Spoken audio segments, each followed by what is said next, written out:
más o menos nos mantenemos en el tema pandemia. Hace un rato nada más, hace unas horas, dio positivo un diputado. Y la semana pasada vos viniste justo a minuto uno, cuando hacíamos la reflexión, el día que Cambiemos dijo vamos a hacer sesiones presenciales, no nos importa nada, se puede sesionar y demás. Bueno, el tiempo de alguna manera puso las cosas en su lugar. Sí, horrible. Horrible porque además no se sabe a cuánta gente contagió. Hoy leí en minuto uno, no sé si está confirmado o no, que no se quieren hisopar los diputados de Cambiemos. A ver, cuando nosotros decimos que hay que alterar los mecanismos de funcionamiento de la República para preservar la vida humana, hay un sector de la oposición que en lugar de decir es razonable porque lo mismo están haciendo, por ejemplo, los porteños en la legislatura porteña, los mendocinos en la legislatura mendocina, salen a decir que hay un proyecto autoritario que tiende a terminar con las libertades individuales. Y hay un sector de la sociedad que lo cree. Entonces, hacen política con el miedo. Es muy raro lo que pasa en la Argentina, porque ellos nos acusan a nosotros de hacer política con el miedo, cuando a partir de las recomendaciones de profesionales como Pedro Can le pedimos a la sociedad aislamiento social preventivo obligatorio, mantengamos la distancia, quedémonos en casa. Eso supuestamente es miedo. Ahora, decir que en realidad hay un plan para llevarse puesta la República y la democracia, ¿qué es entonces? Como volvemos siempre a lo mismo, o sea, me parece que el debate político en la Argentina se construye sobre las emociones, se construye sobre las sensaciones y no sobre las ideas. Y este es un problema de fondo que no logramos resolver. ¿No hay un problema de interlocutores también en esto?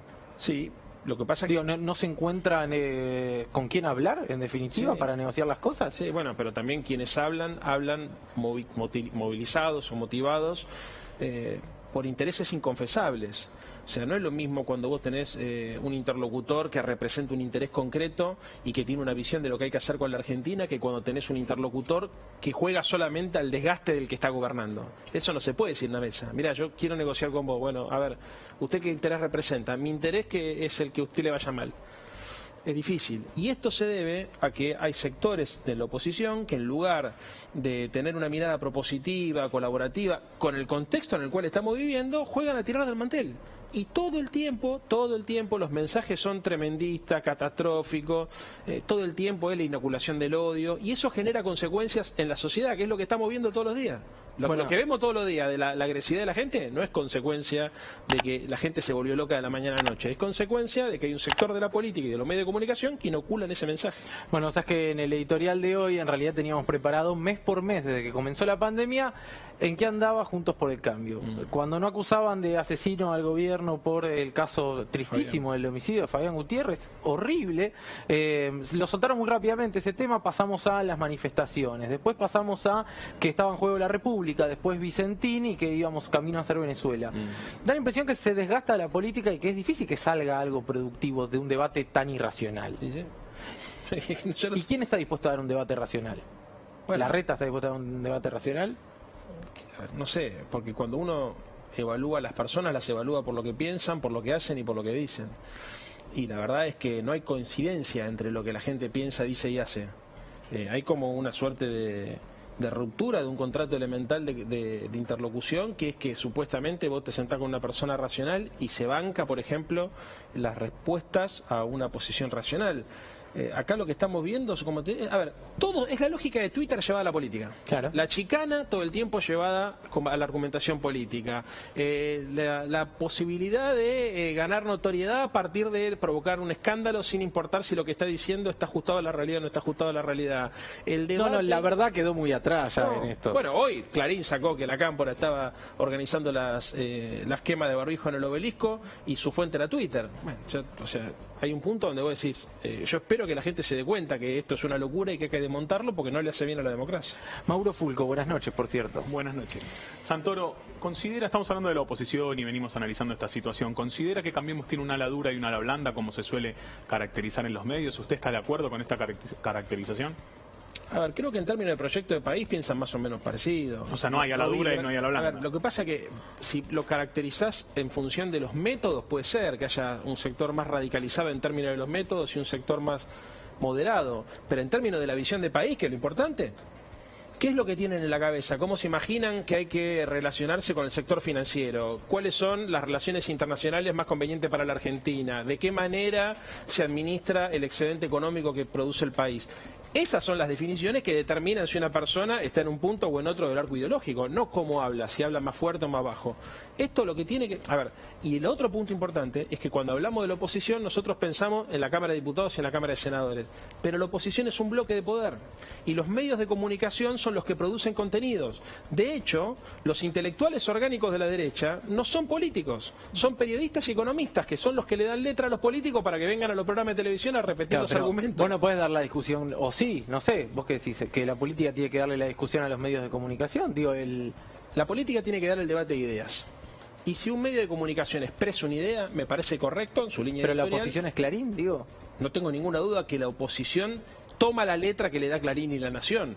A ver, todos nos damos cuenta que es así. Los temas más importantes de la agenda pública argentina, que no están vinculados con la vida cotidiana de la gente ni con la pandemia, se construyen primero en la redacción de los diarios y de ahí pasan al Parlamento. ¿Toma la letra o son lo mismo? Perdón. No, toma la letra.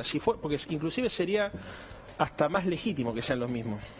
Claro. Pero acá, digamos, yo lo que noto son, por ejemplo, yo voy mucho a los debates de televisión, Sofi, y no es lo mismo discutir con un periodista que discutir con un político. Es más difícil discutir con un periodista porque tiene su pensamiento más estructurado. Discutir con un político es muy fácil, sacando excepciones, que siempre las hay, porque en realidad como repiten argumentos que ellos no construyeron, no están del todo convencidos de lo que dicen. Tienen como cliché y títulos que tiran solamente para ganar zócalos en la tele. Pero después cuando escarbas un poquito, decir, a ver, con el tema de la reforma judicial, yo me cansé de ganar discusiones, pero no porque soy un gran debatidor, simplemente porque uno estudia, se sienta, ve cuáles son los argumentos y después cuando confronta contra los periodistas te das cuenta que hicieron un trabajo de investigación sobre el tema. Pueden estar equivocados, pueden estar operando, pueden estar en lo cierto, no importa, pero saben de lo que están hablando. Cuando te enfrentás a un dirigente político de la oposición, te das cuenta que está repitiendo lo que le escuchó decir a otro. Claro. Y a todo esto, para cerrar, estos primeros 9 meses ya casi del gobierno de Alberto Fernández, ¿cómo lo ves? ¿Con virtudes y debilidades? Y con virtudes y debilidades lo veo. ¿Qué virtudes y qué debilidades? Y apelo a tu brevedad. Sí. No, bueno, la principal virtud me parece que es la sensibilidad. Eso es un cambio de paradigma sustancial con la gestión anterior. A Alberto y al equipo de gobierno no le resulta indistinto el dolor de la gente. Y el defecto, yo, como dice Aníbal, creo que hay algunos ministros que deberían pedir un poco más la pelota, y lo vimos esta última semana. A mí me hubiese gustado que algunos ministros vayan al Parlamento argentino a explicarle a la sociedad qué es lo que se está discutiendo. Porque durante la semana pasada vimos que se trató de construir la idea de que en el Parlamento argentino se estaba debatiendo la reforma judicial con el intento de buscar impunidad para exfuncionarios del gobierno anterior, del anterior al anterior. Y sin embargo no se estaba discutiendo eso, se estaban discutiendo temas que le importan a la gente. Y yo creo que el hecho de que nosotros hayamos dejado que construya el sentido de la derecha sin importar lo que verdaderamente está ocurriendo es un error nuestro. Entonces le pido también a muchos funcionarios que se sienten parte de este proyecto, que se animen a poner la cara, que pongan en juego su prestigio personal, que defiendan al presidente, que defiendan las medidas de gobierno y que tengan el suficiente coraje que hace falta para salir a pelear contra los formadores del odio y los formadores de opinión que tratan de todo el tiempo plantear un eje de disputa falso en la Argentina. En la Argentina no se está discutiendo lo que los medios hegemónicos de comunicación suponen que se está discutiendo. Se está discutiendo otra cosa, no se está discutiendo todo el tiempo la impunidad, no se está discutiendo todo el tiempo el avance sobre las instituciones de la República. Eso es mentira. Entonces, ¿y sabes qué? La única forma de explicárselo a la sociedad argentina es que haya muchos compañeros y compañeras poniendo la cara y explicando cada uno de los temas. Nosotros la semana pasada estábamos discutiendo el aumento de las penas para la pesca ilegal y un programa de promoción para el turismo. Y la sociedad argentina pensaba que estábamos, por lo menos un sector, pensaba que estábamos discutiendo la reforma judicial. ¿Por qué sucedió eso? Porque hay un aparato de producción, de publicidad que trabaja todo el tiempo para generarle a la gente la sensación de que está sucediendo algo que no sucede y porque nosotros no lo enfrentamos con el coraje que lo tenemos que enfrentar. Y las balas las termina parando muchas veces el propio presidente y también está mal eso. Totalmente. Muchas gracias, Leandro, como siempre, de verdad.